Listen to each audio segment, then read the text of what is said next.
Business করে মনে হচ্ছে আমার ভাগ্যটাই বদলে গিয়েছে। এই তো কিছুদিন আগের কথা, 10 টাকা খরচ করতে গেলেও আমি অনেক বেশি চিন্তা করতাম, কিন্তু আলহামদুলিল্লাহ এখন আমি নিজেই স্বাবলম্বী। এই সিজনে এত বিজনেস করলাম কিন্তু নিজেদেরই খাওয়ার জন্য গুড়পাটালি এখনো বানানো হয়নি। সেই সাথে জীবনে প্রথমবার আজকে বড়ে পিঠা বানিয়েছি এবং খেয়েছি। পিঠার নামটা কেমন অদ্ভুত তাই না? চলেন সেই সকাল থেকে ভিডিওটা শুরু করা যাক। হ্যালো এভরিওয়ান, আসসালামু আলাইকুম। কি অবস্থা সবাই কেমন আছেন? গত বছর ঠিক শীতের শুরুতে আব্বুকে সাথে নিয়ে আমি আমার ছোট্ট একটা বিজনেস শুরু করেছিলাম।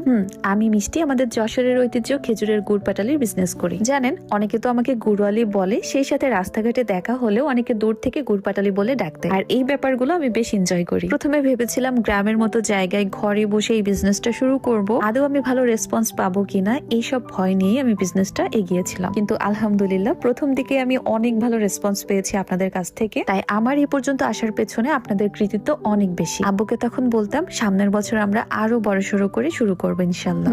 শুরু ঠিকই করেছি, কিন্তু সেই আজ নেই। তার সেই রেখে যাওয়া বিজনেস থেকে আজ আমি নিজে স্বাবলম্বী, সেই সাথে অনেকগুলো মানুষের দায়িত্ব কাঁধে নিতে পেরেছি আলহামদুলিল্লাহ। আমার একটা ছোট্ট ফুড বিজনেস আছে, সেই সাথে একটা পেজ যেটার নাম হচ্ছে গ্রামীণ স্বাদ বাই মিষ্টি, যেখানে আমি আমাদের যশোরের ঐতিহ্য খেজুরের রসের তৈরি গুড় এবং পাটালি সেল করে থাকি। তবে এই আইটেম দুইটার পাশাপাশি আরো কিছু আইটেম আমি অ্যাড করেছি, যেমন খেজুরের গুড়ের তৈরি নারকেলের নাড়ু, মাসকলাই ডালের তৈরি কুমড়ো বড়ি, নারকেল তেল, কাঠের ঘানিতে বানানো সরিষার তেল। আর এই যে চালের গুঁড়া দেখছেন, এটাও কিন্তু আমার বিজনেস পেজের আতপ চালের গুঁড়া, আর যেটা কিন্তু ঢেকিতে কোটা। সেই সাথে একেবারে অরিজিনাল ঘিও কিন্তু আমার পেজে পেয়ে যাবেন। ইভেন হলুদ, মরিচ, জিরা এবং ধনিয়ার গুঁড়াও কিন্তু আমার পেজে আছে। আর এই আইটেম গুলো কিন্তু আমার পেজ থেকে আপনারা নিতে পারবেন। আপনাদের অর্ডারের সুবিধার্থে আমার বিজনেস পেজটা এই ভিডিওর ডেসক্রিপশন বক্সে আমি মেনশন করে দিয়েছি। আপনারা আমাদের পেজে অর্ডার করতে পারবেন। ইভেন চাইলে আমাদের ওয়েবসাইট আছে, সেখানেও আপনারা অর্ডার করতে পারবেন। তো সেটা কিভাবে আপনাদেরকে একটু দেখিয়ে দিচ্ছি আমি। এই যে এটাই হচ্ছে আমার বিজনেস পেজ, আর যেই পেজের ফলোয়ার 60,000 প্লাস, কারণ আমাদের নামে কিন্তু অনেক ফেক পেজ হয়েছে, সো এগুলো একটু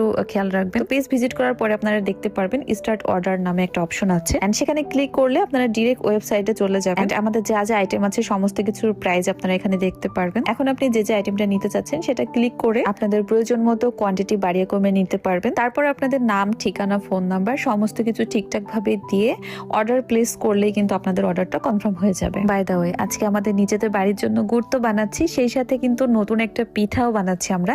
এই পিঠাটাকে বড়ে পিঠা বলা হয়। বিশ্বাস করেন আমি গ্রামের মেয়ে, কিন্তু এই পিঠার নাম না আমি কখনো শুনেছি না খেয়েছি। তো আজকে প্রথমবার নিজ হাতে বানিয়েছি, সেই সাথে টেস্টও করব। খেজুরের রসটা যখন মোটামুটি জাল হয়ে আসে তখনই এই পিঠাটা হচ্ছে রসের মধ্যে দিয়ে দিয়ে অনেকক্ষণ ধরে জাল দিতে হয়, আর গুড় হবার ঠিক আগ মুহূর্তে এটা নামিয়ে ফেলতে হয়। এই তো এরই মাঝে আমাদের পিঠাও বানানো শেষ, সেই সাথে কিন্তু আমাদের ছোলা গুঁড়ো রেডি একেবারে। আমি তো সবসময় এই আশাতেই থাকি যে কখন তাবাল থেকে গুড়টা নামানো হবে, আর তাবালে লেগে থাকা যে গরম গুড়টা সেটা আমরা কখন খাবো। আর সেই ছোটকাল থেকেই এই জিনিস